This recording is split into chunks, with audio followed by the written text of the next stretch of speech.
one of the cool things about being a Magic designer is I get to make a lot of neat things. I get to make wondrous artifacts. I get to make big, glamorous spells. But probably the thing I like most of all is getting to make characters.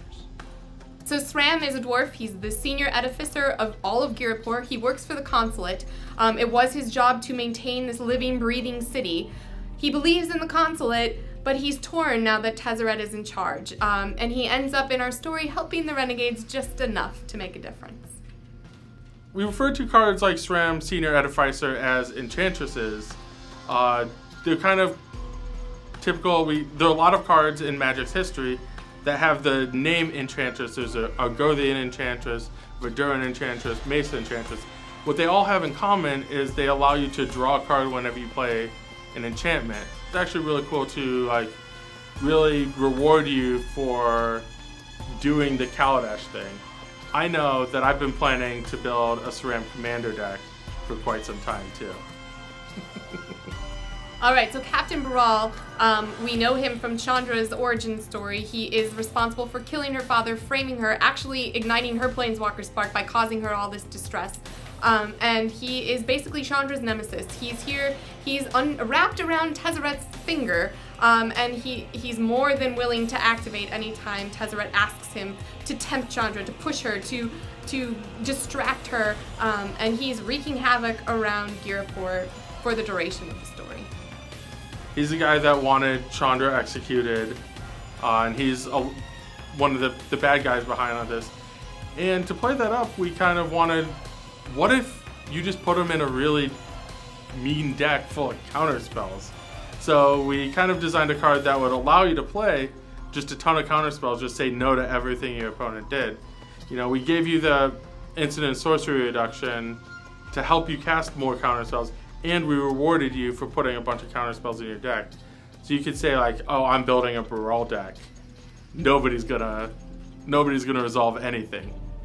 Many years ago, when Magic's first expansion came out, before I worked at Wizards, there was a card called Cabal Ghoul. For 2 and a black, you got a 1/1 creature that whenever a creature died, you got a +1/+1 counter. I thought that was the most awesome card ever.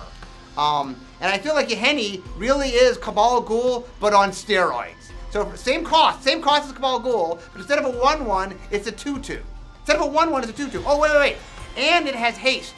Oh, wait. And you can sacrifice creatures to make it indestructible. So if you ever like Cabal Ghoul, this is like super Cabal Ghoul. R&D likes having sacrifice decks around in Standard. But we've had some problems with cards like Nantuko Husk being sacrifice outlets that just kill your opponent all in one shot.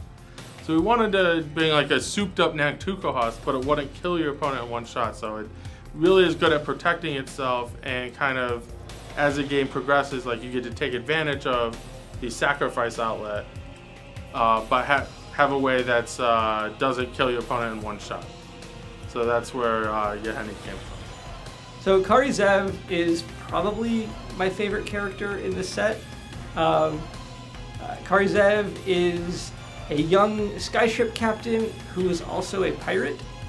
And she has a legendary monkey named Ragavan. And the two of them in the story are actually going to team up with Jace. While the rest of the renegades are dealing with the Ether Hub and trying to take that from the consulate, Jace, Kari, and her monkey are going to actually raid consulate skyships for their ether and try to find other means of doing that. And they're going to get wrapped up in all sorts of other problems, and they're going to eventually have to take on the consulate flagship, the Sky Sovereign, that you might remember from Kaladesh. So Rishkar Pima Renegade is a good example of, even though we don't have Fabricate in the set, even though that mechanic we decided to put it aside to do some other mechanics, we still wanted you to have new cards to put in your decks with Fabricate.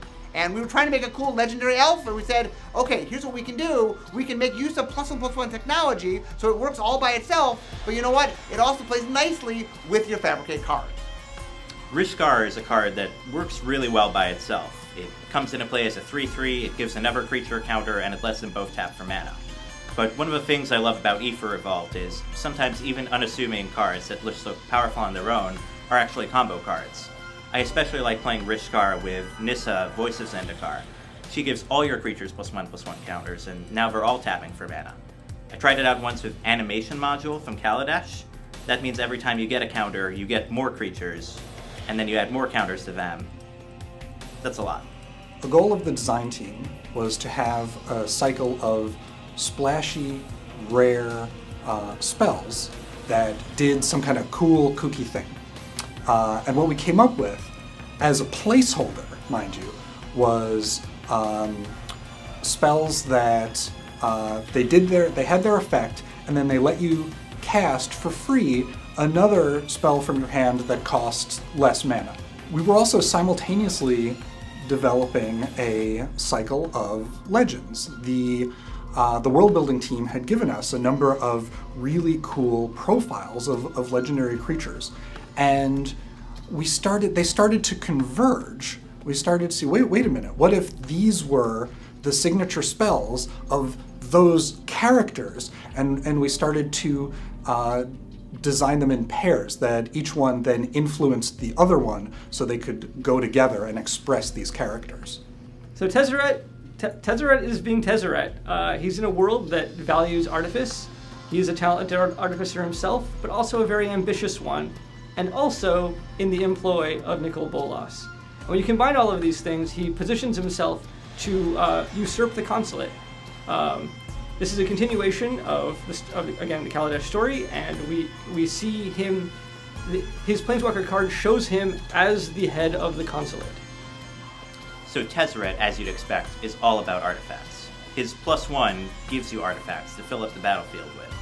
His minus lets you get rid of your opponent's creatures, provided you have enough artifacts. Sometimes it'll even pump your own creatures, making them bigger to finish off your opponent. His ultimate, of course, is a throwback to previous Tezzeret's ultimates, in that it turns your artifacts into 5/5 creatures. I especially like this one because it lets you do it every turn. So you get to watch your opponent try and struggle to fight against your army of Ethereum cells that are now 5/5s. One of the things that's key to this story is that Tezzeret is working for Bolas. But I didn't give anything away here. And we actually thought about reprinting Agent of Bolas, because it was such a perfect example of Tezzeret, Agent of Bolas. Why don't we just reprint Agent of Bolas? But what we found was there were so many neat interactions with artifacts we got to do in Kaladesh that we actually kind of wanted to make a new card so we could play some of that up. And the new version of him really got to be, he's not just Tezzeret, he's like Tezzeret on Kaladesh, doing really interesting things with Kaladesh. And so, while Agent of Bolas would have been fun to bring back, I really think we made a cool card that wasn't just Tezzeret, but was Tezzeret here and now. So Ajani, as we saw in the storyline for Kaladesh, followed Tezzeret here, and has been trying to kind of undermine his authority, trying to find out what he's up to in the service of Nicol Bolas. And so we see his card finally in Aether Revolt, and he's actually going to take the oath here. He's going to team up with the Gatewatch, and he's going to sympathize with their cause to the point that he's willing to join this organization. Johnny, welcome to the Gatewatch. You have an oath. You're a Planeswalker. You can have a Planeswalker card. Both of them are going to be really powerful. So Ajani and Yielding. Ajani is here on Kaladesh, helping the Renegades overthrow the consulate. His +2 ability looks at 3 cards in your deck and helps you find more permanents to add to the fight. His -2 gets rid of a creature so that yours can get through.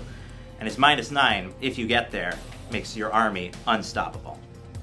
When we think about, especially flavor text on the oath cards, because this represents our heroes. We want to capture the essence of what each hero is fighting for on their oath card. And in talking about Ajani, we did go around a number of times with each other, talking about what he is really fighting for, what he needs as a cat, as a Leonin, and what he believes other people he meets need. And that to him is a place that is safe, that they can call their own. And this also sort of echoes his relationship with Elspeth, who was searching for her home. And so it's really meaningful, and we got emotional when we came up with that one. We don't just have 5 anymore. The Gatewatch goes to 6.